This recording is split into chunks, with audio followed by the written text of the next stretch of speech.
this was one of my takeaways. The winner of the AFC North, I think, is going to be for the second straight year. Well, I guess the Steelers had 10 wins last year, but I think you can win the AFC North this year with 9 wins. Like, I think the Baltimore Ravens end the season with 4 straight divisional games. Like, what? What are we doing? And 2 of them are against Pittsburgh. And Aaron Rodgers' final career game will probably be in Baltimore week 18. Yes. You know what I am going to find interesting? I haven't thought about this. Let me bring this up. No matter what the tiebreaker scenario is, let's say both the Ravens and Steelers stink, just hypothetical. Do you think the NFL will flex that Steelers at Ravens game into Sunday Night Football week 18 if we know for sure it's Aaron Rodgers' last game? I like this question. Since 2020, what Kenny Pickett? Yep. Will Howard, who is still there, and Drew Adler, who is obviously just got drafted. And they might have drafted somebody else. I don't think so. Yeah, I think it was Kenny Pickett, Will Howard, and Drew Aller. And I didn't even know Kenny Pickett was with the Carolina Panthers. I am double checking that right now. He is with the Panthers. So good job. Thank you, Grandizer. I did not know that. But yeah, the 49ers schedule is weird because they have 2 international games, which I was not expecting. I knew they were going to have the game in Australia, but then you're sending them to Mexico? And it's a Sunday night game. It's not the 9:30 in the morning game. Yeah. And then the Lions schedule is also weird because they don't have a bye week before or after their game in Germany.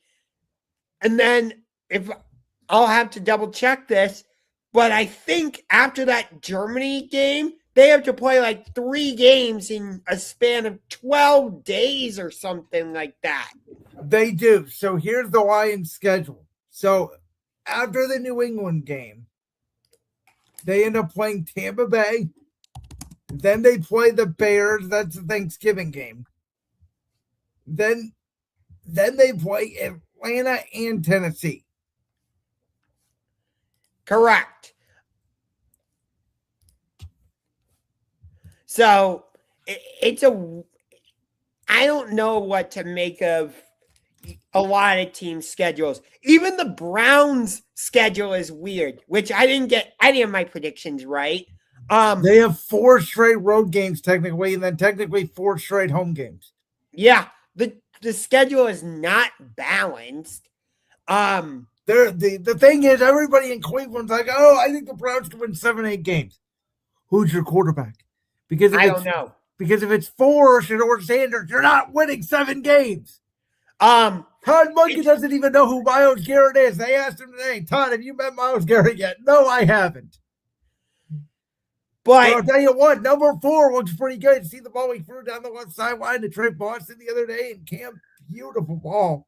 No, I haven't watched him at all. Oh, by the way, he threw it to KC Concepcion and hit him right in the hands. And guess what he did? Because that's what he did in college. He dropped the ball.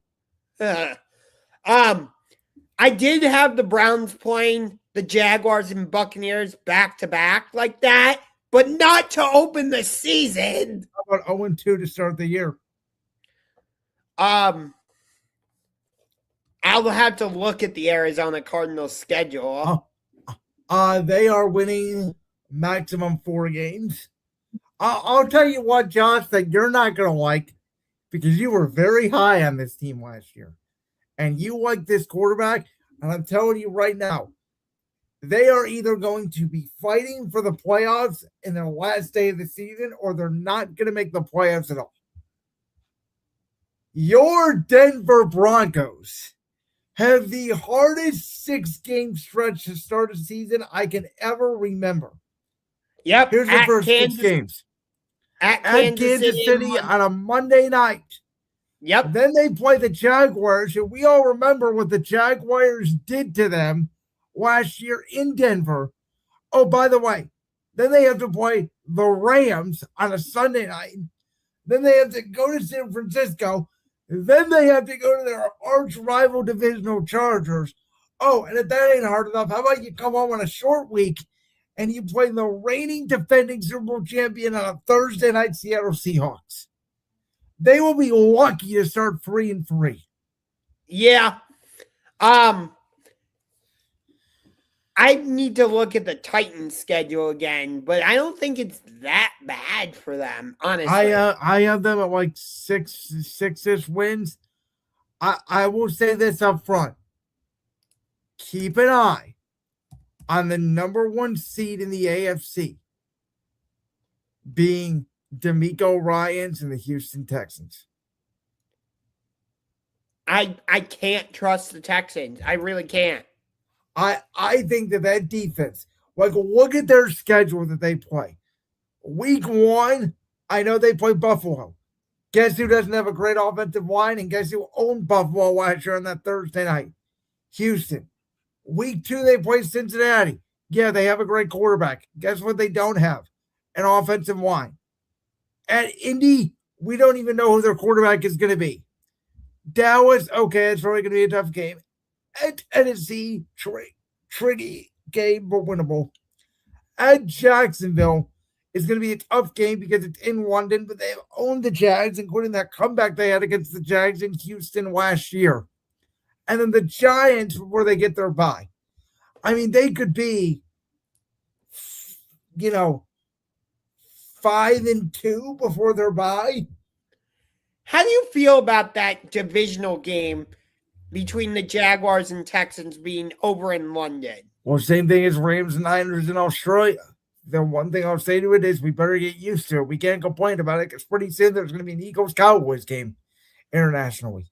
Yeah, because I think I saw the NFL can put something in that teams can no longer prevent certain games from being correct.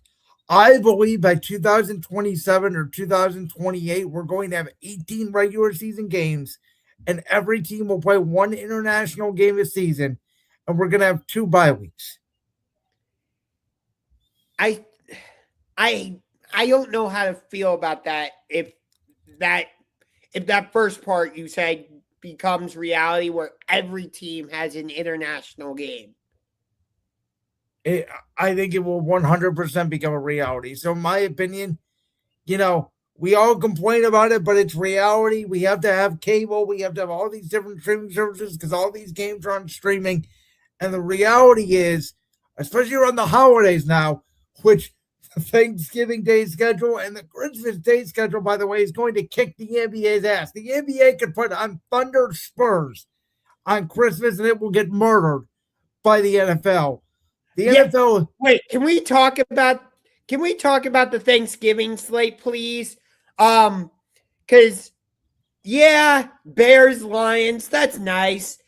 Eagles, Cowboys. Nice. Okay. Well, nice. Those could be 2 of the top 5 teams in the NFL this year. Nice. That's a huge matchup.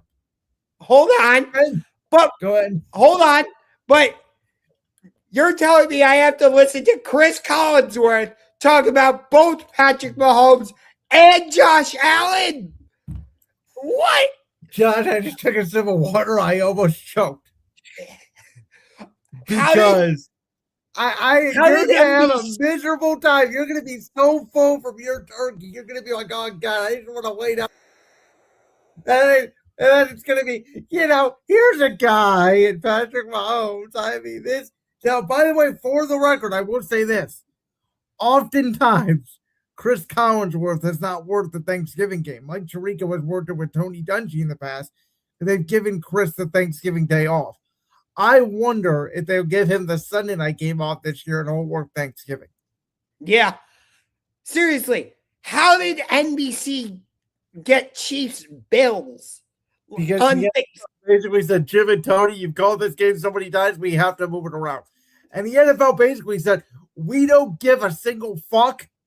We're just going to put the best games on holidays. If you're going to be around the TV, enjoy. I mean, that's they literally said, we don't give a single fuck. And apparently Thanksgiving Eve is a new thing. I didn't even know. No, it's a new thing. They announced this way in the past. I get what you didn't know about this because they announced this way before. Like in January, they said this game's coming. No, I know. I knew like it was happening, but like in general, I didn't think. Yeah, Thanksgiving Eve doesn't exist. The NFL made it up. That's what I'm saying. In general. Apparently, I guess it is a term because it's like the drinking term the night before Thanksgiving Eve. But the NFL is like, it's a holiday. We can have one more game. And it's a good one, too. Packers, Rams. I love it. God, the NFL better hope all these teams stay healthy, though. Because they are putting a lot. I will say this. They are putting a lot of their eggs in the Rams basket. They really are. Did you see, by the way, did you see the Rams' first 5 games? Don't they have like 7 primetime games or something? Well, get this. Week 1, standalone Niners. Week 2, standalone Giants, Monday Night Football. Week 3, standalone at Denver, Sunday Night Football. Week 4, a game that I will 100% see, though it's a 1 o'clock game because it's at Philadelphia. And that'll be the big 1 o'clock game because CBS is the doubleheader that day. And then week 5, Buffalo at home on a Monday night. So they have 5. For me, I will see the Rams in standalone games the first 5 games of the season. Yeah, I probably won't be able to watch that Eagles-Rams game because, Cleveland, and they'll want the Browns. That's the week the Browns play the Steelers on that Thursday night game. No, Steelers-Browns is week 4. No, Steelers-Browns week 4, Thursday night. Rams and Eagles is week 4, 1 o'clock. Oh, I thought you said that was week 5. My bad. No, week 5 is they're hosting Buffalo on a Monday night. Okay. So maybe I'll actually be able to watch Rams-Eagles this time. Speaking of Eagles, I didn't even recognize this when I saw it, but it is true. Right in front of the Rams. The Eagles have the most standalone games in the NFL this year with 8 standalone games. That's literally almost half our games are standalone games. Do they not think A.J. Brown is getting traded or something? Either that or the Eagles are just a big brand. And listen, the way this schedule works out for my team, if we can beat Washington at home and we can steal that game at Chicago on a Monday night because it's early in the year and the new Bears defense shouldn't be as good yet, number 1 seed potential. There was a time when Dolphins-Raiders was an easy primetime game, not this year, even if Mendoza is the starter. Well, that's a week 1 game, which is interesting because I still believe this, Josh. Even though the Raiders have probably the easiest week 1 game, and I think a lot of people are going to take them in Survivor, which I would say stand away from because I don't think Fernando Mendoza is going to start. I think it's going to be Kirk Cousins, and I will stick by it that I don't think until the Raiders are mathematically eliminated from playoff contention, Fernando Mendoza will start this year. That's why it wasn't surprising that the Raiders didn't get a primetime game at all this season. I was surprised that Arizona and Tennessee didn't get one. Like Jeremiah Love, I'm going to have to literally go on the Sunday ticket and watch him every Sunday at 4:05 p.m. because that's literally when every one of their games starts. Hey, outside of the Thursday night game against the Steelers, every single game for the Cleveland Browns is at 1 o'clock. It is. How do you think Myles Garrett feels? Do you think you like that paycheck now, Myles? Would you rather play at night or would you rather play every game at 1 o'clock? Because I will tell you this as a fan. I do wish, as a fan of a team that plays a lot of primetime games, I like the 1 o'clock games. It's nice to have 2 or 3 Sunday night games. And 6 or 7 primetime games are excessive. So there is a happy medium between give me 3 or 4 or give me at least 1. Tennessee's schedule to start the season is interesting because they host the Jets, then they host the Eagles, at the Giants, at the Ravens, home against the Texans, at the Colts, home against the Browns, and then at the Bengals before a Week 9 bye week. Yeah, that's like 3 wins there. Yeah. Jets, Browns, Colts are all maybes. And then coming out of the bye week, they play the Jaguars twice in 3 weeks. Which again, I think they could split those. Yeah. The Colts are a team that I'm like. I think the Colts could end up with one of the worst records in football this year. By the way, in between those 2 Jaguars games, the Titans have to play at the Cowboys. Yeah, that's a loss. Which I think Cam Ward's going to take a good step this year with Brian Dable. I think Robert Saleh will try to figure out a way to stop that defense. But, you're looking around the NFL, and I've said this. Besides the Jets, the Browns, maybe Indianapolis this year because they don't have a quarterback, and like Arizona. And the Dolphins. Terrible. Dolphins as well. Like that's 5 teams, but everybody else is not garbage. Yeah, I'm actually going to say it right here, right now. Even though their defense, we have a lot of questions about them, and really the only defensive player I know for them is Simmons. I think the Tennessee Titans are going to make the playoffs. Make the playoffs in the AFC with the Bills and the Patriots and the Chargers and the Chiefs and the Broncos and the Ravens and the Bengals and the Jags and I just don't see it. I think that Cam Ward takes a giant step forward. So who's falling off? So out of last year's playoff teams, who are you taking out? New England. Obviously Pittsburgh. Okay, no, that's fair. See, I'd take out Pittsburgh and I'd replace them with Baltimore and Cincinnati. I think you can take out New England with Kansas City. Kansas City, I think, has a legit argument. The other team I would consider taking out, even though Justin Herbert is their starting quarterback. Oh, no. They are winning the division. They are, in my opinion, they will not win no less than 10 games. The LA Chargers? They will win no less than 10 games. Their over-unders at 10.5. That's an easy over, in my opinion. Easy. I will continue to say this until they can show me that they can stay healthy, protect Justin Herbert. I don't trust them. So Justin Herbert didn't have an offensive line last year, and they won 10 games. And yet it came back to bite them. Well, they still won 10 games. They still made the playoffs. Yes. The Chargers are the most improved. By the way, they just got David Njoku, another weapon for Justin Herbert. He's got to be able to get the ball to his weapons, though. Both those tackles are coming back. Rashawn Slater and Joe Alt. I think they'll be fine. I think the Chargers are one of the easiest watch overs in the week. If that's the team we disagree on the most this year, that's fine because I will hedge my bet. I love what the Chargers have done this offseason. I just have some questions about the Chargers. And again, by the way, in that division, if you're trying to hype up Tennessee, I think the Jags, as much as I love William Cohen, their schedule is rough, and I still don't know anybody in their defense besides Josh Allen. I think they go from like a 12-win team to a 9-win team. I think they just take a little bit of a step back. Those wins at the buzzer last year, they don't happen as much, and they'll be fighting for a playoff spot. The AFC South is going to be so interesting this season. I'm telling you, right now, I have the Texans and Chargers battling for the number 1 seed in the AFC. See, I'm not alone here. I don't buy the Chargers. They win 10 games.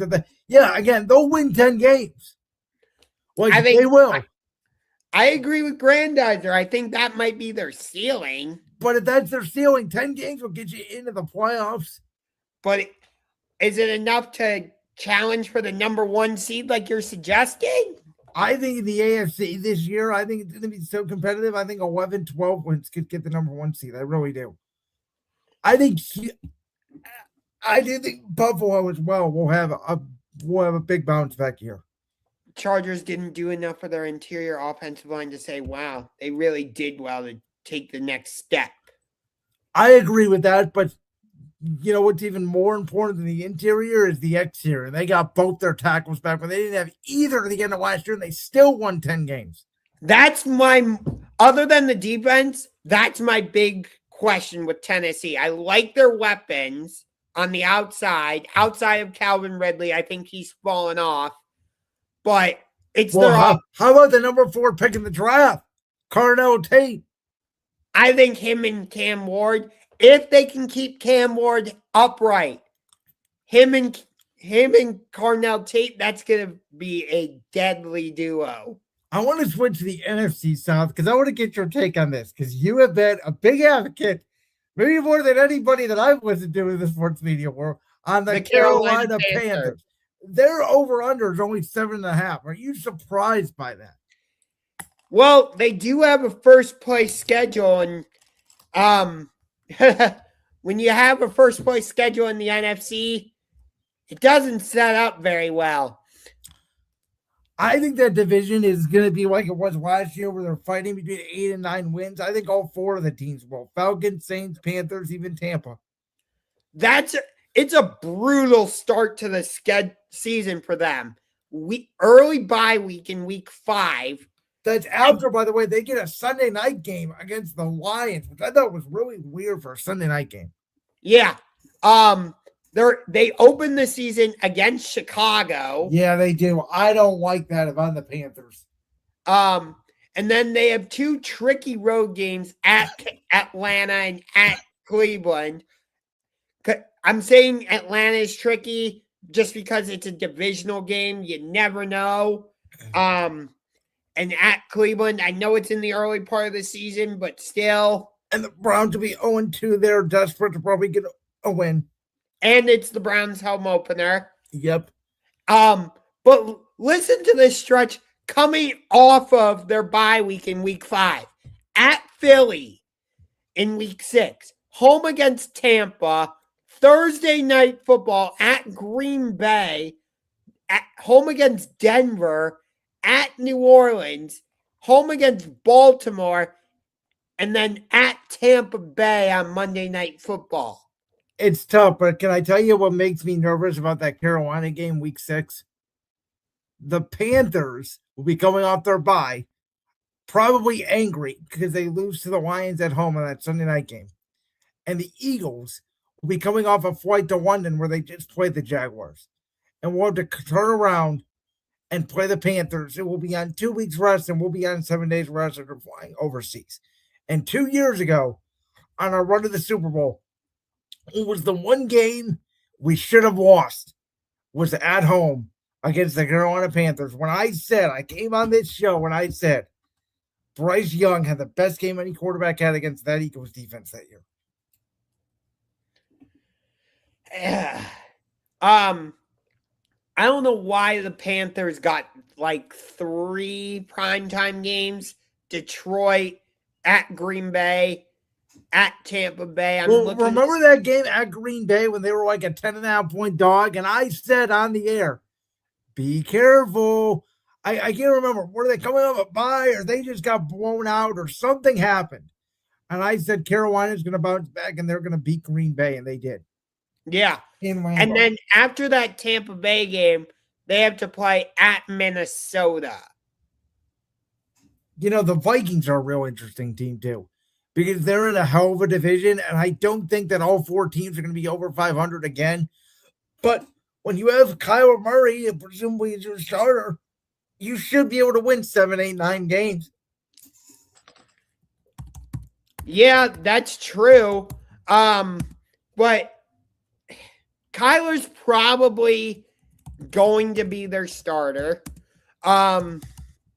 Here's an interesting question I have for you. I just thought of this off the top of my head. After Arizona, who is the worst team in the NFC? Oh boy.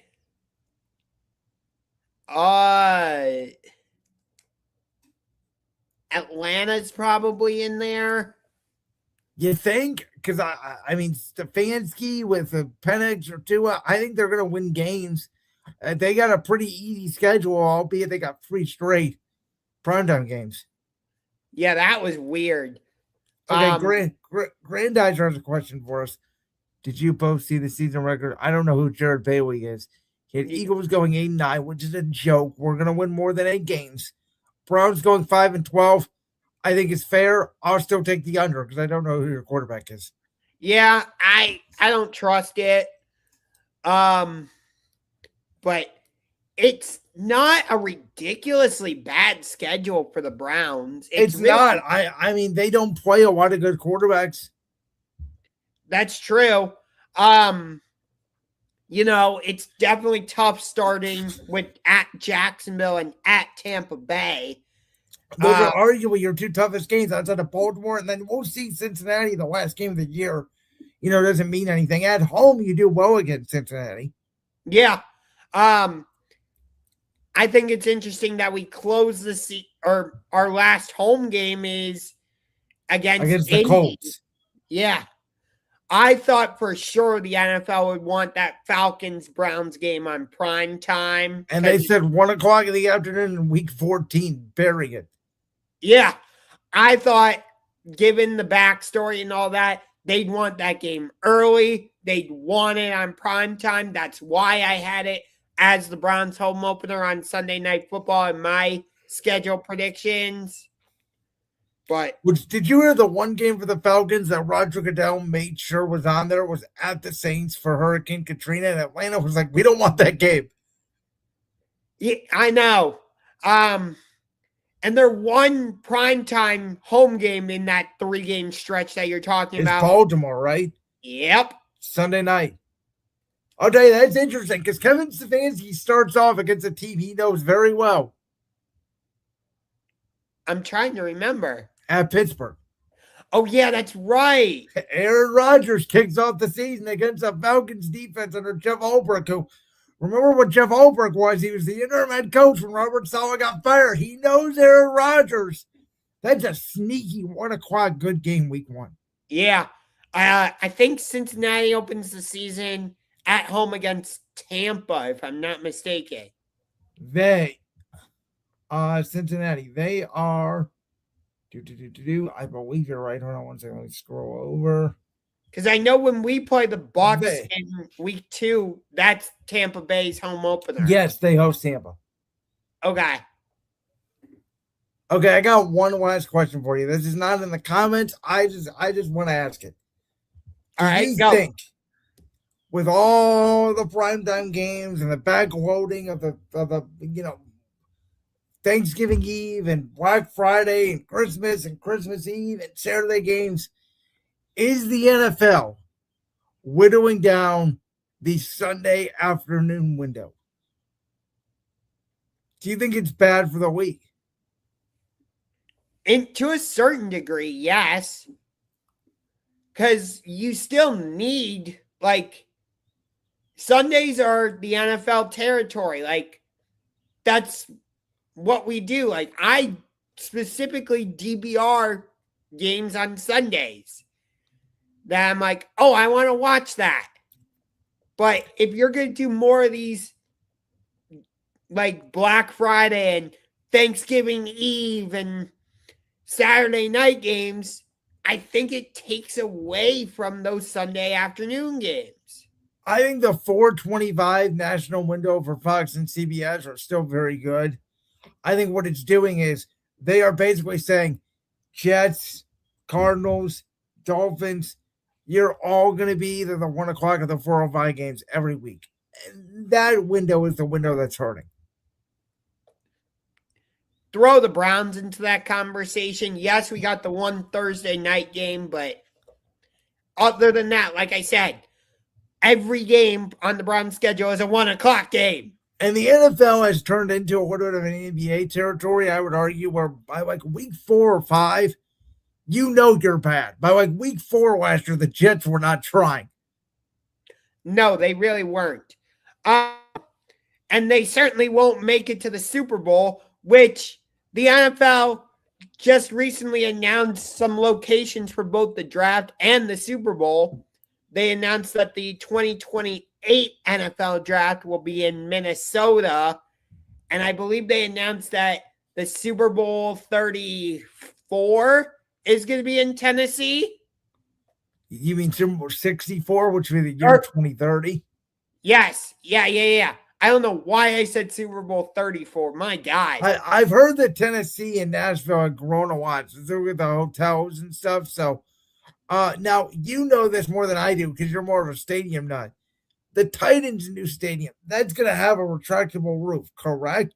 No, it's not going to be a retractable roof. It's going to be like a transparent roof or something. So weather could still get in, but they're going to have like a roof over it, basically. Yeah, it's kind of similar to the Rams stadium at SoFi. I don't believe it's a retractable roof. Let me double check though. Because I thought maybe you were the one that told me that Buffalo was the only new stadium that for sure was going to be completely outdoors. So yes, the new Nissan Stadium is being built with a permanent, fully enclosed dome. I just looked that up. In Tennessee? Why do they need a dome in Tennessee? I don't know. And I guess it's like the Vikings have a dome, Detroit has a dome, Cleveland's going to get a dome. It's happening. It really is. I do think it's interesting. The Super Bowl this year is in LA. I think after that, it's going to be in Atlanta. Year after that, too. I think you're right. Year after that, it'll be in Vegas, and then Tennessee, and then with the draft, this year was Pittsburgh. I think next year, I'm trying to remember. Where's the draft? Washington. Oh yeah, Washington, Minnesota in 2028. And then I heard Cincinnati is the front runner for the 2029 NFL draft. Cincinnati would be interesting because then, I'd assume they go to Baltimore around there. And they're, I think it's really smart with the NFL is time to move the draft around. It's crazy. Like, teams are building their new dome stadiums and trying to erect all these hotels and stuff in order to bring the Super Bowl to their cities. But you look at the attendance figures over the last couple drafts, the crowds are huge. Yeah, well, that's because it's April. It's not December outside. No, I know. But, I'm not surprised Minnesota, even though they have a dome stadium, I'm not surprised the Vikings haven't hosted the Super Bowl since the Philly special. Yeah, because, it's cold outside. There's nothing you can do in Minnesota during the Super Bowl week. Exactly. That's why I feel like Cleveland will probably host a Super Bowl. One and only. Huh? One and only. Yes. But I don't see them hosting multiple Super Bowls.